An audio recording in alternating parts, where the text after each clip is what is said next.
Inflation का problem is one of the biggest problems. आए दिन हम लोग सुनते हैं प्राइसेस बढ़ गए, पेट्रोल का प्राइस बढ़ गया, हाई कितनी महंगाई है। इनफैक्ट जिसको इको नहीं भी आती उसको महंगाई तो समझ में आती है, पर तुम लोगों को तो पता होना चाहिए कि ये जो महंगाई के पीछे, ये जो प्राइस राइज के पीछे का गेम है, ये क्या है। और आज की वीडियो में this is exactly what we are going to tackle. We are going to understand the situation of excess demand or something that creates inflationary gap. Welcome everyone guys. You guys are watching macroeconomic series for standard 12. मेरा chapter चल रहा है aggregate demand aggregate supply वाले unit का आखिरी chapter which is excess demand and deficient demand. पिछली video में मैं डेफिशिएंट डिमांड और उसके मेजर्स कर चुकी हूँ और आज करेंगे इन्फ्लेशनरी गैप। ठीक है, before I start the video today please remember, अगर आप लोगों को मेरी वीडियोस देखने के बाद देयर आर सम डाउट्स या आप बुक्स पढ़ते हैं, there are some questions, burning questions that come up, आप लोग अपने कमेंट बॉक्स में उसको जरूर लिखें। और आज से शुरुआत कर रही हूं मैं the series of answering your questions. So whatever questions I see, I will respond to them one by one in my videos. At the end of the video, you are going to see those answers जो आपने पूछे हैं। कई बार मैं comment box में जवाब दे देती हूँ, बट चलो it will be a little more better to answer them live in person. Yeah? Alright, तो स्टार्ट करते हैं इन्फ्लेशनरी गैप या एक्सेस डिमांड की सिचुएशन में। तो आप में से जिन लोगों ने मेरी पिछली वीडियो देखी है उनको ये बात क्लियर हो गई होगी कि इकोनॉमी इक्विलिब्रियम में, स्टेट ऑफ बैलेंस में रहना चाहती है, बट क्या ये practically does it happen that the economy is always in a state of balance, is always in equilibrium? No, in fact economies fluctuate करती हैं। So sometimes we are in a high, sometimes we are low. कभी demand जरूरत से ज्यादा है, कभी demand है ही नहीं। और इन सिचुएशंस में इनके कारणों को समझ के हम मेजर्स लेते हैं, हम मतलब गवर्नमेंट मेजर्स लेती है। So what is excess demand situation? Excess demand, जरूरत से ज्यादा डिमांड है। It's a situation when aggregate demand is greater than aggregate supply. AD/AS से ज्यादा है तो इकोनॉमी में जरूरत से ज्यादा डिमांड चल रही है, और जब जरूरत से ज्यादा डिमांड होती है तो ऑफ कोर्स प्राइसेस राइज होते हैं and it leads to inflationary gap. अब इसको डायग्राम के थ्रू समझते हैं कि ये क्या चीज है। आप देख रहे हैं, I've created a diagram where on x-axis I've taken output. I have said this output, income, employment interchangeably use कर सकते हैं because this is Keynesian macroeconomics और Keynes इन तीनों को वन गो में लेता है।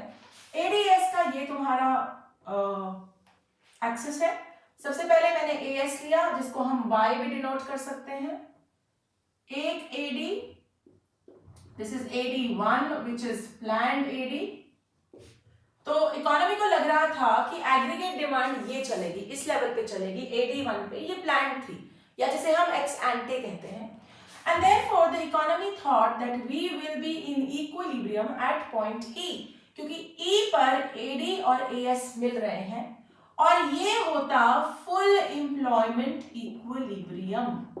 यानी ये वो सिचुएशन होती जब इकोनॉमी में जितने रिसोर्सेज हैं, जितनी कैपेसिटी है, जितनी एम्प्लॉयमेंट हो सकती थी, वो सारी एफिशिएंटली, इफेक्टिवली खत्म हो चुकी है। In order to understand what is full employment equilibrium quite in detail, don't forget to refer to my videos of different types of equilibrium, जिसमें मैंने full employment भी समझाया है। तो ये जो पॉइंट E है, ये full employment equilibrium है। कहने का मतलब है इकोनॉमी को लग रहा था जितनी AD है उतनी AS हम बना लेंगे और हमारे सारे रिसोर्सेज इफेक्टिवली यूटिलाइज हो जाएंगे। लेकिन असलियत कुछ और ही निकल कर आई। AD आया इस लेवल पे निकल के, this is AD2 which is actual. ये रहा एक्चुअल AD, कहानी पलट गई। सोचा था 50,000 की डिमांड होगी, निकल आई 1 लाख की। अब जब इकोनॉमी इक्विलिब्रियम बनाएगा तो वो पॉइंट E1 पे बनाएगा, लेकिन ये इक्विलिब्रियम जो होगा ये बियॉन्ड फुल एम्प्लॉयमेंट इक्विलिब्रियम है। बियॉन्ड फुल एम्प्लॉयमेंट इक्विलिब्रियम का मतलब कि फुल एम्प्लॉयमेंट इक्विलिब्रियम हो चुका है, उसके बाद एक इक्विलिब्रियम बनाने की कोशिश की जा रही है। इसकी क्या इम्प्लीकेशंस है मैं समझाऊंगी धीरे धीरे, पहले समझो। तो बनना E पे था, बनना इस लेवल की AD पे था, बना E1 पे इस लेवल की AD पे। तो क्लियरली ये आउटपुट निकल के आया है OM1, निकल के आना था OM। इतना आउटपुट सोच रहे थे, इतना सोच रहे थे कि निकलेगा और निकल आया इतना सारा, मतलब इतना हमको अरेंज करना पड़ेगा, इतने की डिमांड निकल आई। सोचा था OM की डिमांड निकलेगी, निकल आई OM1 की।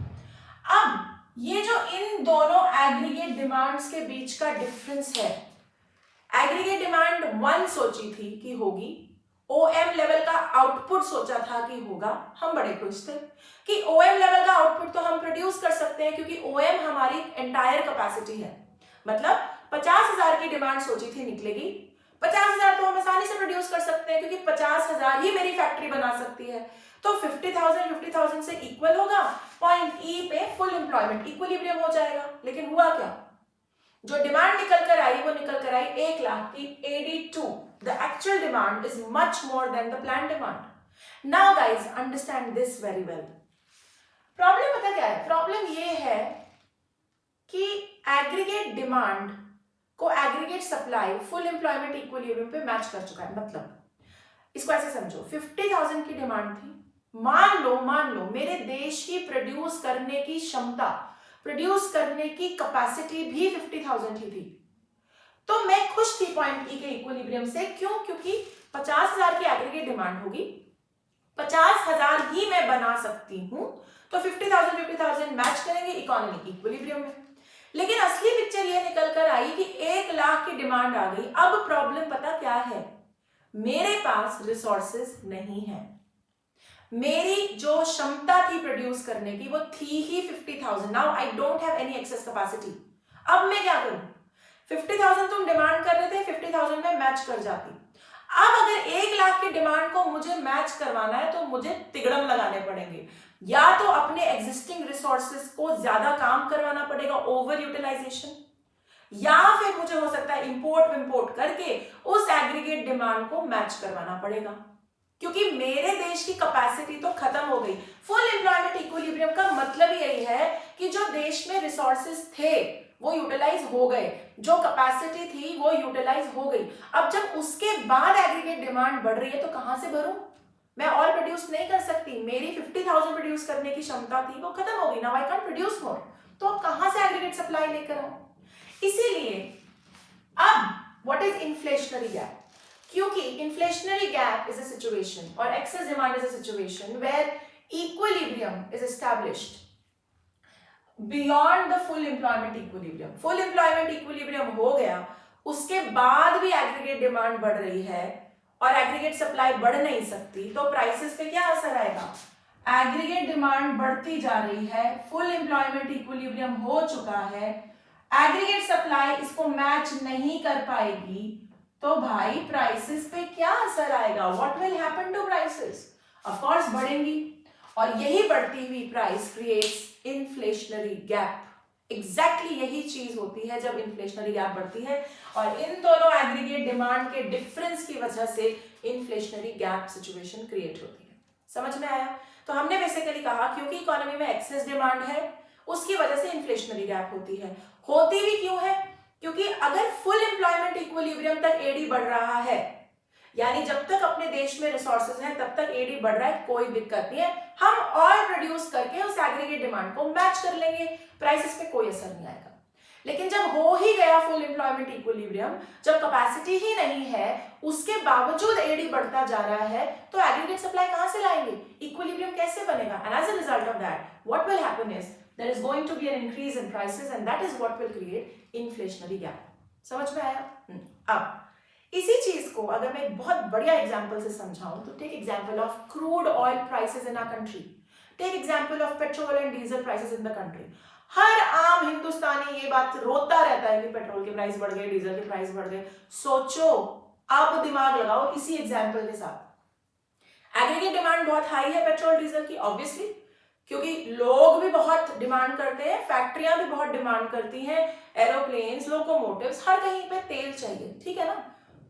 अब सोचो हमारे रिसोर्सेज कितने हैं क्रूड ऑयल के, बहुत ज्यादा तो नहीं है, ज्योग्राफी पढ़ी है तुम लोगों ने of course. So whatever limited resources we have वो तो कब के यूटिलाइज हो चुके इस एग्रीगेट डिमांड को मैच करने के लिए, यानी AD is equal to AS at full employment equilibrium. तो कब का हो गया फुल एम्प्लॉयमेंट इक्विलिब्रियम, क्या होता है, जितने रिसोर्सेज है वो यूटिलाइज हो गए। तो अपने देश में जो 2-3 जगह पर तेल है वो जितना सप्लाई क्रिएट करता है वो almost, it is almost over matching the aggregate demand, but क्या हमारी एग्रीगेट डिमांड वही रुक रही है? नहीं, हमारी एग्रीगेट डिमांड तो उससे कई गुना आगे जा चुकी है। तो how does the country take care of matching that AD? Of course you guys know we import crude oil, right? हम अपना मैक्सिमम क्रूड ऑयल इंपोर्ट करते हैं। और अगर आप बीओपी का चैप्टर पिछली यूनिट में कर चुके हैं, you guys if you have noticed, हमारे बीओपी में सबसे तगड़ा import bill is crude oil. अब इतना तेल बार बार इंपोर्ट करवाते रहते हैं और उस इंपोर्ट करे हुए तेल से एग्रीगेट सप्लाई लेकर आते हैं और उससे कहीं जाके थोड़ी बहुत एडी को मैच करते हैं। ये हम असल जिंदगी में करते हैं, ठीक है ना? यहां तक बात क्लियर है ना? तो ये एग्जैक्टली और उसके बावजूद भी एडी और एएस कंप्लीटली मैच नहीं करता, इसीलिए तुम्हारे रेट बढ़ते चले जाते हैं। And there are many other reasons to that also, और भी हैं, बट एक बेसिक तो यही है, क्योंकि अपने देश में रिसोर्स नहीं है, हमारी एग्रीगेट डिमांड बहुत ज्यादा हाई है, it is beyond full employment equilibrium level, and that is why we face an inflationary situation in crude oil prices. Clear है? समझ में आ गया? ओके। अब इसके कारण क्या है? इन्फ्लेशनरी गैप का सबसे बड़े कारण क्या है? सी का बढ़ना, विच इज कंजम्पशन एक्सपेंडिचर का बढ़ना, मतलब आपकी और मेरी डिमांड का बढ़ना। अगर पेट्रोल का ही एग्जांपल लूं, हर घर में 4 गाड़ी है, 2 स्कूटीज है, तो भाई डिमांड तो बढ़ेगी ना। दूसरा, प्रोड्यूसर्स की इन्वेस्टमेंट बढ़ना, प्रोड्यूसर ने नई फैक्ट्री लगाई, फैक्ट्री में अगर पेट्रोल डीजल का एग्जांपल लूं, तेल चाहिए, मशीनों के लिए तेल चाहिए। जब प्रोड्यूसर अपनी इन्वेस्टमेंट बढ़ाता है तो वो एग्रीगेट डिमांड हाई करता है। गवर्नमेंट अपना खर्चा बढ़ा रही है, गवर्नमेंट भी एग्रीगेट डिमांड बढ़ा रही है। गवर्नमेंट कहाँ खर्चा करती है? गवर्नमेंट ने नया पब्लिक प्रोजेक्ट लगाया, रेलवेज बनानी है, उसके लिए चीजें चाहिए, डिमांड अप। सड़कें बनानी है, उसके लिए चीजें चाहिए, डिमांड अप। अपनी फैक्ट्री में ना नए नए कंप्यूटर्स लगवाने हैं, डिमांड अप। फाइनली एक्सपोर्ट्स बढ़ गए। एक्सपोर्ट्स क्या होते हैं? जब बाहर के लोग हमारी चीजें डिमांड करते हैं, दैट इज एक्सपोर्ट। हम वही चीज एक्सपोर्ट करते हैं। व्हेन यू नो बाहर के लोग लेट्स से हमारे यहाँ से कपड़े लेके जाते हैं, तो यानी हमारे कपड़ों को वो डिमांड करें, तो ऑब्वियसली उसका नेट इफेक्ट ये है कि हमारे देश में उस चीज की डिमांड बढ़ गई। इंपोर्ट्स कम होना, क्योंकि हम नेट देखते हैं, we look at net exports, you know X minus M, उसका नेट इफेक्ट अगर बढ़ गया है तो एडी ओवरऑल बढ़ जाएगी। तो कारण क्या है इन्फ्लेशन होने के? कि एडी एएस से ज्यादा है। और एडी बढ़ने का क्या कारण है? कि सी भी बढ़ गया, आई भी बढ़ गया, जी भी बढ़ गया, एक्स माइनस एम भी बढ़ गया। क्लियर है? अब आओ इफेक्ट्स पे। इफेक्ट्स क्या है? व्हाट इसका असर क्या है? पहला असर प्राइसेस पे हम डिस्कस कर चुके हैं। एडी एएस से ज्यादा है और वो भी फुल एम्प्लॉयमेंट इक्विलिब्रियम के बियॉन्ड ज्यादा है, तो प्राइस तो बढ़ेगी, क्योंकि जब तक एडी को एएस मैच करता रहेगा प्राइस नहीं बढ़ेगी। जहां नहीं मैच हुआ प्राइसेस बढ़ेगी। अब आओ इन दोनों पे, ये बड़ा खतरनाक चीज है भाई, यहां बड़ा कंफ्यूजन है। अब बच्चे कहते हैं आउटपुट भी बढ़ेगा, आउटपुट भी बढ़ेगा, बट मेरा सवाल है आउटपुट कैसे बढ़ जाएगा भाई? आउटपुट कैसे बढ़ाएंगे? जब जो 50, अभी मेरे पिछले वाले एग्जांपल पे जाओ, मेरी माइक्रो एग्जांपल लेते हैं फिर मैक्रो पे रिलेट करेंगे। मेरी फैक्ट्री की कैपेसिटी है 50,000 प्रोड्यूस करने की, मार्केट में डिमांड आई 50,000 की, मैं खुश, मेरी प्रोडक्शन कैपेसिटी 50 थी, मार्केट में डिमांड 50 है, मैंने एग्रीगेट सप्लाई क्रिएट किया, मैच किया, I am good, I am eight full employment equilibrium because I have reused all the resources that I had in my factory. But now the demand in the market is 1 lakh. अब मैं तो मर गई, मेरी factory में तो 50,000 की capacity है, और कहां से प्रोड्यूस करूं? है ही नहीं, कहां से प्रोड्यूस करूं? बस यही ठीक situation full employment equilibrium, inflationary gap में भी होता है। फुल एम्प्लॉयमेंट इक्विलिब्रियम तो हो चुका, उसके बाद भी डिमांड बढ़ रही है, कहां से रिसोर्सेज लाओगे? है ही नहीं। अब तेल जैसी चीज जो इजाद, मतलब it is a natural resource, you can't really kind of invent it. अब जब है ही नहीं और अपने देश में कहां से लाओगे? तो और आउटपुट कैसे प्रोड्यूस होगा? बच्चे कहते हैं मैम जैसे डिफ्लेशन में सब कुछ गिर रहा है ना, इन्फ्लेशन में सब कुछ बढ़ रहा है। That's not true. प्राइसेस बढ़ती हैं इन्फ्लेशन में, आउटपुट नहीं बढ़ सकता, बिकॉज इन्फ्लेशनरी गैप होता ही आफ्टर फुल एम्प्लॉयमेंट इक्विलिब्रियम है। So the output cannot increase, it will remain constant because you don't have, there is no excess capacity left. 50,000 की demand को 50,000 के यूनिट से मैच कर दिया, अब मेरे पास क्षमता, कैपेसिटी टू प्रोड्यूस है ही नहीं। तेल की जितनी अपने देश से डिमांड मैच हो सकती थी कर दी, अब और तेल नहीं है, और कहां से प्रोड्यूस करूं? तो आउटपुट नहीं बढ़ेगा, कांस्टेंट का कांस्टेंट रहेगा। अब यहाँ पे एक सवाल, जब आउटपुट नहीं बढ़ेगा तो क्या जीडीपी बढ़ेगा? जीडीपी क्या होता है? ग्रॉस डोमेस्टिक प्रोडक्ट, यानी गुड्स एंड सर्विसेज एक साल में कितने प्रोड्यूस हुए वो। जब इन्फ्लेशनरी गैप में आउटपुट ही नहीं बढ़ पा रहा तो जीडीपी कैसे बढ़ेगा? तो जीडीपी भी नहीं बढ़ता इन्फ्लेशनरी गैप की सिचुएशन, ठीक? तो आउटपुट रहेगा कांस्टेंट। अब जब आउटपुट ही नहीं बढ़ रहा, आपकी प्रोडक्शन कैपेसिटी ही नहीं बढ़ रही, तो और लोग रख के क्या करोगे? तो एम्प्लॉयमेंट भी नहीं बढ़ती, एम्प्लॉयमेंट कांस्टेंट रहती है। जहां है वहीं टिके रहो। तुम्ही से एक्स्ट्रा काम करवा के हम कोशिश करेंगे एग्रीगेट सप्लाई क्रिएट करने की, but we can't increase employment क्योंकि मैं प्रोडक्शन नहीं बढ़ा पा रही। क्यों? क्योंकि मेरी फुल एम्प्लॉयमेंट इक्विलिब्रियम हो चुकी है। ये रहा इन्फ्लेशनरी गैप का कच्चा चिट्ठा कि inflationary gap. Now there's a question. Sometimes people ask, what is better, deflationary gap or inflationary gap? Technically, none of them are better, right? क्योंकि डिफ्लेशन में तो सब कुछ डूब रहा है और इन्फ्लेशन में सिर्फ प्राइसेस बढ़ रही हैं यार, ना तो आउटपुट बढ़ रही, ना एम्प्लॉयमेंट बढ़ रही, ना जीडीपी बढ़ रही, तो काहे के लिए अच्छा? बट जो स्टेट ऑफ इक्विलिब्रियम है ना, वो ख्याली पुलाव है, वो बहुत देर तक टिका नहीं रहता। It keeps on going up and down and that is why the government has to quickly take measures to correct it. Measures वाली वीडियो अगली करेंगे क्योंकि वो डिटेल में समझानी पड़ती है। आई होप यहाँ तक क्लियर है। इन्फ्लेशनरी गैप डिफ्लेशनरी गैप के चैप्टर में क्वेश्चंस आ सकते हैं 6 नंबर के, और 6 नंबर के क्वेश्चन में आपको पहले इन्फ्लेशनरी या डिफ्लेशनरी गैप को डिफाइन करना है। Then you have to draw this diagram, explain the diagram. Then you have to talk about its causes, like 1 by 1 points में. Then the effects, 1 by 1 exactly how I explained. Measures सिर्फ जब पूछे जाए, जब measures पूछे जाएंगे, then directly talk about measures. यहाँ तक क्लियर है? कोई दिक्कत तो नहीं है? ओके। एक फाइनल चीज है जो इस पे मैं समझाना चाह रही हूँ, जिसको कई बच्चे इग्नोर कर देते हैं, but I want to ensure कि आपके दिमाग से ये बात ना निकले। हम इस यूनिट में कीन्स को फॉलो कर रहे हैं, ओके? और कीन्स महाशय ने 3 अजम्पशंस ली हैं: closed economy, short run equilibrium and finally AS is perfectly elastic to AD. Please ध्यान रखेंगे कीनीजियन मॉडल जो है, जो आपका ये यूनिट है, वो जेएम कीन्स को फॉलो कर रहा है। और जैसा कि हर इकोनॉमिस्ट अपनी थ्योरीज को प्रूव करने के लिए कुछ अजम्पशन लेता है, इस बंदे ने भी लिया। पहला है ना, very important assumption is closed economy. Closed economy का मतलब है कीन्स ने कंजम्पशन, प्रोड्यूसर, गवर्नमेंट, इनके बारे में बात की। रेस्ट ऑफ द वर्ल्ड के बारे में कीन्स ने कुछ नहीं कहा। तो अभी जो मैंने अभी पीछे एग्जांपल लिया कि हम इंपोर्ट लेके एग्रीगेट सप्लाई प्लग इन कर लेंगे, ये तो प्रैक्टिकल पॉइंट ऑफ व्यू से मैंने बताया। कीन्स की थ्योरी में इसका मेंशन नहीं है क्योंकि Keynes rest of the world के बारे में बात ही नहीं कर रहा था। अब कई बच्चे बोलते हैं क्यों नहीं बात कर रहा था? उसकी मर्जी। उसने एक थ्योरी दी, उसने कहा मैं सिर्फ क्लोज्ड इकोनॉमी के बारे में बात करूंगा। That's one. Second, Keynes said in the long run we are all dead. So his macroeconomics deals only with short run, 1 year period. It does not talk about long run.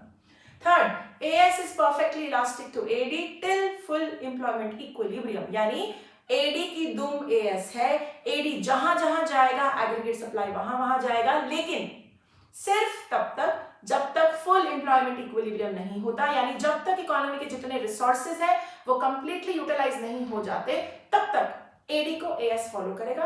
उसके बाद तो inflation create होगा। Okay, I hope you guys are done and you understood this chapter. इस chapter में यही है, इसके अलावा कुछ नहीं। एक और वीडियो आएगी मेजर्स की, उसके लिए ध्यान रखना। I hope you guys are liking my content. अगर आपको मेरा कंटेंट अच्छा लगता है तो लाइक, शेयर, सब्सक्राइब करना बिल्कुल मत भूलिएगा। इंस्टा पे, टेलीग्राम पे, फेसबुक पे मुझे सपोर्ट करना बिल्कुल मत भूलिएगा। Till then take care, bye bye, see you soon.